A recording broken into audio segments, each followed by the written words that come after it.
Priorities हैं उनके बारे में चर्चा करेंगे। और आज भी करनाल रेंज में हमारे एसपी साहिबान भी यहाँ पे हैं और जितने हमारे डीएसपीज़, एसएचओज़ और हमारे ग्राम प्रहरीज़, उन सब के साथ आज इंटरेक्शन रहेगी शाम तक। और इनमें हमारी प्राथमिकताएं जो हैं वो लोगों की अच्छी प्रभावी सुनवाई हो जाए और साथ साथ महिलाओं की सुरक्षा, क्राइम कंट्रोल, गैंगस्टर्स और इस तरीके की जो समस्याएं हैं, साइबर क्राइम्स, इन पे अंकुश लगे। रोड सेफ्टी को बेहतर बनाना, इन्वेस्टिगेशंस को बेहतर बनाना, टेक्नोलॉजी का समावेश करना अपने काम में, तो इन सब बातों पे चर्चा होगी। सर, महिला डाटाबेस तैयार किया जा रहा है, जी, इस बारे में कुछ हमने इनिशिएटिव शुरू किए हैं। पहले हमने गुरुग्राम और रोहतक को चुना कि भाई इनमें हम एक बड़ा शहर है, बहुत बड़ा एक मीडियम शहर है, कि यहाँ से हम एक बार समझते हैं समस्या का एक्सटेंट क्या है।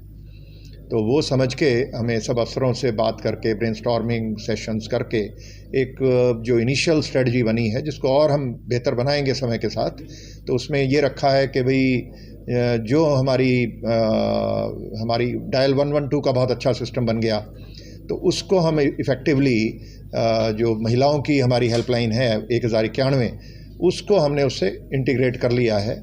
और जितने भी हमारे स्कूल कॉलेजेस हैं, महिलाएं जहाँ भी दफ्तरों में काम करती हैं, उनके ऑफिसेज़ के साथ टाई अप करके सभी महिलाओं को हम परसुएड करेंगे कि वो रजिस्टर कराएं अपना। मामले में गिरफ्तारी हुई है, अभी आप थोड़ा समय दे दें, एक बात कर लें। हम इंडिविजुअल बातें नहीं करेंगे, इंडिविजुअल केसेस की। सर, सबसे पहले जो मुद्दा है 50% पॉपुलेशन का। सर, सबसे पहले आपको बताइए, आप हरियाणा के डीजी भी बने और करनाल में पहली बार आए हैं, आपका बहुत वेलकम भी है जी। सर, करनाल में तो बहुत बार आया हूँ, लेकिन डीजी बनने के बाद तो मैं अभी आपको वो बता रहा था। उस पर आपका पहला सवाल रह गया, अभी उसको पूरी तरह कर लें कि सर, जो पुलिस फोर्स के मुलाजिम लगाए गए हैं गांव के अंदर, जो क्रिमिनल्स लोग हैं सर, नफरी कम है, उसके बावजूद भी काम ज़्यादा हो गया है, इसका कोई अल्टरनेट क्या रहने वाला है? हाँ, अभी उस पर आएंगे। अभी आपके पहले सवाल का जवाब चल रहा था तो महिलाओं को हम ये परसुएड करेंगे कि 112 पे रजिस्टर करना, वो चाहे कॉल करके कर लें या कोई लिंक से करें, साइट पे जाके कर लें, तो उससे अगली बार उनको फ़ोन करने की, जो फ़ोन करें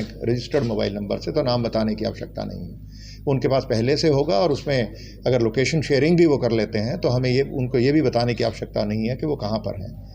और इसमें कोई भी दिक्कत आती है तो ऑटोज़ का एक डेटाबेस, ऑटो अनरेगुलेटेड हैं अभी, टैक्सीज़ और ओला, उबर वो रेगुलेटेड हैं, लेकिन ऑटोज़ अनरेगुलेटेड हैं, तो उनका डेटाबेस हम जितना भी कुछ पहले भी प्रयास हुए हैं उसको फिर से एक बार बनाना, और ताकि हमें हर ऑटो का नंबर, और वो नंबर अंदर होना चाहिए, जिसमें महिला अगर सीट पे बैठी है तो उसके आगे नंबर, ड्राइवर का नाम, मोबाइल नंबर, और उसको सिर्फ एक फ़ोटो खींच के 112 पे व्हाट्सएप करनी है।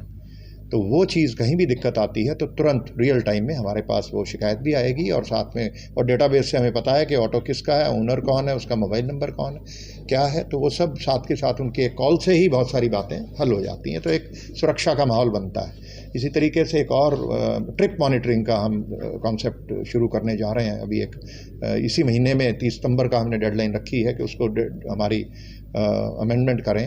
जो हमारा 112 का सिस्टम है, एक्स्ट्रा मैन पावर भी लगानी पड़ेगी, तो उसमें क्या, कोई भी महिला देर रात को अगर ट्रैवल करती है तो बता सकती हैं कॉल करके कि मुझे आज इतने बजे निकल के और ये इस जगह जाना है और इस अप्रॉक्सीमेट टाइम पे पहुंचना है। तो 112 उनको बीच में भी और ट्रिप ख़त्म होने के बाद भी कॉल करके सुनिश्चित करेगा कि वो सुरक्षित वो पहुंच गई। एक कॉल की बात है, लेकिन उससे एक अच्छा सेफ्टी का एक फीलिंग आती है, माहौल बनता है अच्छा। तो एक मॉनिटरिंग मुझे ऐसी उम्मीद है पूरे हरियाणा में जी, पूरे हरियाणा में ही करेंगे जी। अगर हमारा इसमें अभी 30 सितंबर तक वो उसको कुछ बदलाव सॉफ्टवेयर में लाने होंगे तो उसमें इतना समय लगता है, तो अक्टूबर में हमें उम्मीद है कि इसको शुरू कर पाएंगे।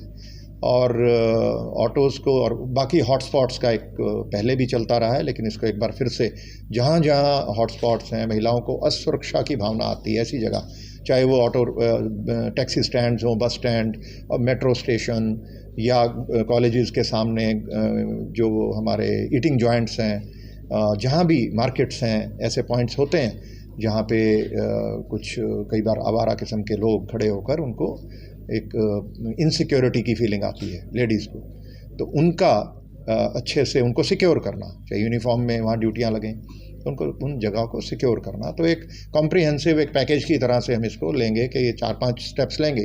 रूरल एरियाज़ में भी ऐसे पॉइंट्स हैं, हॉटस्पॉट्स हैं, जहाँ पे कॉलेज की लड़कियाँ आती हैं, एक साथ उतरती हैं, फिर अपने अपने गाँव में जाती हैं। तो ऐसे बस स्टैंड हैं और ऐसे हॉटस्पॉट पॉइंट्स हैं जहाँ पे महिलाओं का अक्सर आना जाना रहता है और उनको सुरक्षित महसूस नहीं करते वो। तो ऐसी जगह को चिन्हित करना और उन पे काम करना, तो ये चीज़ एक प्रायोरिटी में हमने रखा है। और बाकी तो क्राइम कंट्रोल, सुनवाई जो है, फीडबैक का सिस्टम आपने पढ़ा होगा, वो हमारा शुरू हो गया है। और उसमें अब अलग अलग ज़िलों की हर रोज़ मेरे पास रिपोर्ट आती है कि किस ज़िले में उस दिन की क्या सेटिस्फेक्शन रेट रही। तो वो उसको जब हम हफ्ते में, महीने में देखेंगे तो एक महीने में क्लियर पिक्चर निकल के आएगी कि किस डिस्ट्रिक्ट में, किस पुलिस स्टेशन की, किस यूनिट की कितनी सेटिस्फेक्शन रेट है।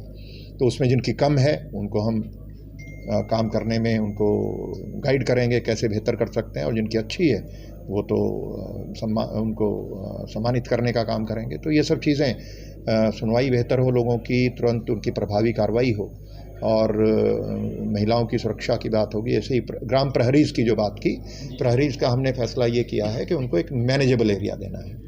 अनमैनेजेबल एरिया देने से लाभ नहीं होता। तो अगर कुछ एरियाज़ हैं, अगर कम रह जाते हैं तो हम कुछ एरिया छोड़ देंगे। सेक्टर हैं, उनमें ऐसा कोई आवश्यकता नहीं है कि वहाँ सब जगह हम लगाएं। सेक्टरों में ऐसे गेटेड कॉलोनीज़ होती हैं जहाँ पे क्राइम ना के बराबर है, तो वहाँ पे मैन पावर उन एरियाज़ में रखेंगे, मैन पावर जितनी अवेलेबल है जहाँ पे हमें एक अपराध की समस्या है। और इसी प्रकार से गांव भी बहुत सारे हैं जहाँ एक भी एफआईआर भी नहीं हुई, इन गाँवों पे हमें मैन पावर लगाने की आवश्यकता नहीं है। तो एक प्रायोरिटाइज़ करना उसको अवेलेबल रिसोर्सेज के मुताबिक, तो वो करने की आवश्यकता है। तो इतने हम ट्विकिंग उसको करेंगे सिस्टम की। सिस्टम को जब हम चलाते हैं तो बहुत सारी लर्निंग होती हैं, उस लर्निंग का हिस्सा है ये। तो स्ट्रेटजी जो है वो रिजिड नहीं हो सकती, वो फ्लेक्सिबल होनी भी चाहिए और होती भी है। तो उसको हम बदलाव करते हैं। पुलिस की आप कोई भी अगर पुलिस क्लियरेंस सर्टिफिकेट है या कोई भी आप देखिए तो वो सारी ऑनलाइन है। जितनी भी हमारी सेवाएं हैं वो ऑनलाइन है, एफआईआर भी ऑनलाइन ही उसमें होती है। ये सारे सॉफ्टवेयर सॉल्यूशन है, एंड टू एंड इंटीग्रेटेड है वो, और डेटाबेसेस भी इंटीग्रेटेड है। पहले हर थाने का एक रजिस्टर अलग होता था, अब वो नहीं है। अब सारा का सारा डेटाबेस स्टेट डेटा सेंटर में है और नेशनल डेटा सेंटर से जी। ICGS का एक बार आपके मैं ज्ञान के नॉलेज के लिए बता दूं, जो हमारा inter operable criminal justice system है ICGS, उसमें कोर्ट्स भी हैं, प्रिजन्स भी हैं, पुलिस भी है, प्रोसिक्यूशन भी है, फोरेंसिक साइंस लैब्स भी हैं, और कंट्री वाइड है वो। आपको खुशी होगी कि उसमें हरियाणा जो है वो नंबर 1 पे है। 1 करोड़ सर्चेज हुई हैं लास्ट ईयर। तो अगर कोर्ट में जज ये देखना चाहते हैं कि ये आदमी, कोई आदमी है, को किस जेल में बंद है, कब से बंद है, उसकी डिटेल बेल एप्लीकेशन लगी है, डिसाइड करनी है, तो उनको पूछने की आवश्यकता नहीं है। वो सब चीज़ें उनके on click of A button he can see that. तो ICGS में वो चीज़ें शुरू हो चुकी। 1 करोड़ की सर्च हमारी हुई है लास्ट ईयर। CCTVNS से सभी पुलिस स्टेशन और चौकी पुलिस पोस्ट कनेक्टेड हैं, तो उसको लेके पुलिस पोस्ट पे हम लेके जा रहे हैं उसको। वो ये सब चल रही हैं अभी उस पर, क्योंकि इंफ्रास्ट्रक्चर करना है उसको। तो बिडिंग हो चुकी, कुछ 695 के करीब कंप्यूटर्स हैं, वो भी 20 दिसंबर को ही 20 तारीख को मीटिंग है हाई पावर कमेटी की, उसमें आई एम श्योर कि वो हो जाएगा फाइनली। इसी तरीके से हमारे मल्टी फंक्शन प्रिंटर्स हैं, और प्रिंटर आने हैं, कंप्यूटर आने हैं, स्कैनर्स वगैरह उसी में हैं। तो ये सारी चीज़ें, और कनेक्टिविटी का इशू है। तो कनेक्टिविटी आएगी तो उसको जितने भी हमारे एडिशनल नए पुलिस स्टेशन बने हैं वो कवर हो जाएंगे। जी सर, नफरी कम है, बहुत कम है। ये तो नहीं, क्योंकि पोस्टें क्रिएट होती रहती हैं टाइम से, और उसमें भरने में और एक लैग होता ही है हमेशा। जब भी कोई भी विभाग हो, वो उसमें जब भी नई पोस्टें सैंक्शन होती हैं तो एकदम उसको भर पाना संभव नहीं है। सिलेक्शन का एक प्रोसेस है, उसको समय लगता है, तो उतना ही समय इसमें लगता है। तो ठीक है, वो भी धीरे धीरे वो भी होगा। तो गैप हमेशा चलेगा।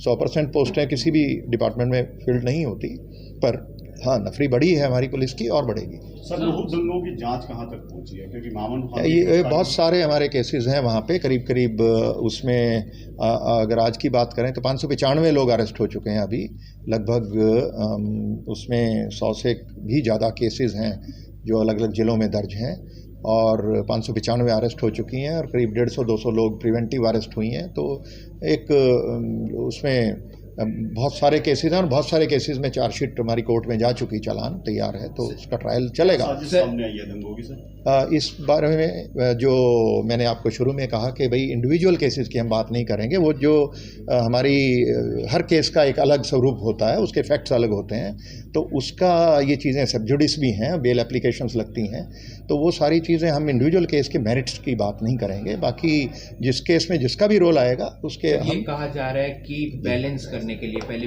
नहीं, ऐसा कोई बैलेंसिंग नहीं करते, एविडेंस पे काम होता है और उसमें हम किसी भी जो क्रिमिनल है, ऑफेंडर है, उसकी जाति, धर्म और ये सब देखने का काम नहीं करते। अभी राजस्थान पुलिस की इन्वेस्टिगेशन वो मैंने आपको अभी एक रिक्वेस्ट की थी कि इंडिविजुअल केसेस और उसमें हम चर्चा नहीं करेंगे, और मुझे लगता है कि अब काफ़ी हमने बात प्राइवेटाइज की बात हो गई। जी जी, संदीप सिंह मामले में देखिए साहब, ये चंडीगढ़ पुलिस का मसला है, आप गलत सवाल हरियाणा पुलिस ट्विटर पे जी ट्रेंड चला रही है जी अपनी वेतन वृद्धि को लेकर, और इसके साथ जो भी पुलिस और बाकी हमारे जितने भी महकमे हैं उनके एम्प्लॉयज़ के जो इशू होते हैं उसको लेकर के फाइनेंस डिपार्टमेंट, हमारे कंसर्न विभाग और सरकार वो संजीदगी से उसको समय पे उसको देखते रहते हैं। और मुझे जो इतने साल में 34 साल हो गए हरियाणा में रह के, ये मैं कह सकता हूँ कि हरियाणा के जो पे स्केल्स हैं वो पूरे देश में अगर सब राज्यों से कंपेयर करें, वो सबसे बेहतर स्टेट्स के अंदर आता है हरियाणा। सबसे बेटर पेड एम्प्लॉयज़ हैं, हमारी जो सुविधाएं हैं, इंफ्रास्ट्रक्चर है पूरे कंट्री में, वो सबसे अच्छी स्टेट्स में आता है। और आगे भी जो मसले होंगे और उसमें पुलिस वालों के भी जो मसले हैं उनको हम कंटिन्यूसली, उसको सरकार भी देखती है, हम भी देखते हैं, और उसको कोई भी इसमें प्रस्ताव आता है तो उसको हम सरकार को भेजते हैं, वो चल भी रहे हैं और उस पर सरकार फैसले करती है और अच्छे से फैसले करती है। वीकली ऑफ तो हमारा एक पहले से ही है, और वो मैं अब जहाँ भी जाता हूँ ये बात करता हूँ कि वीकली ऑफ उसमें देना है। SCRB के डाटे जो है पहले सार्वजनिक किए जाते थे SCRB के, लेकिन अब वो डाटा नहीं किया जाता। ये एक मसला है, हम देख लेंगे कि क्या ऐसा है। NCRB में वैसे सब कुछ आता है।